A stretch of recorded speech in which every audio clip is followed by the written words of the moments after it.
సమావేశంలో పాల్గొన్న ముఖ్య నాయకులకు, ప్రజాప్రతినిధులకు, బీఆర్ఎస్ పార్టీ ముఖ్య కార్యకర్తలకు అందరికీ కూడా మీడియా మిత్ర పత్రిక సోదరులకు అందరికీ హృదయపూర్వక నమస్కారం తెలియజేసుకుంటూ,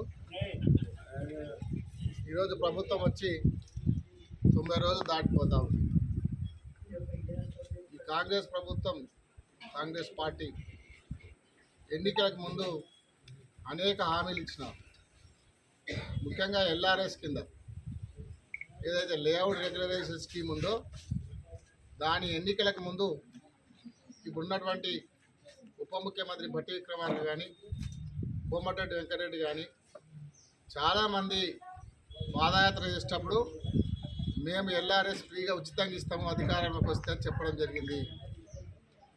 కానీ అధికారంలోకి వచ్చిన తర్వాత ఇచ్చిన హామీలన్నీ మర్చిపోయి ఈరోజు సుమారు 25 లక్షల కుటుంబాలకు సంబంధించిన ఎల్ఆర్ఎస్ సమస్య. 25 లక్షల కుటుంబాలకు పేద ప్రజల దగ్గర డబ్బులు వసూలు చేసే కార్యక్రమం పెట్టుకున్నారు. ఈరోజు ఎల్ఆర్ఎస్ కింద 20,000 కోట్లు వసూలు చేసి ఈరోజు అక్రమంగా డబ్బు సంపాదించాలని ప్రభుత్వం ఆలోచిస్తుంది. దానికి నిరసనగానే ఈరోజు ధర్నా కార్యక్రమాలు ఉండే. ఇక్కడ మహబూబ్నగర్ ఎన్నికల సందర్భంగా ఎన్నికల కోడ్ ఉంది కాబట్టి కోడ్ ఉన్నందువల్ల ధర్నా క్యాన్సిల్ చేసి ఈరోజు ప్రెస్ మాట్లాడుతూ ఉన్నాం. ప్రభుత్వాన్ని డిమాండ్ చేస్తూ ఉన్నాం.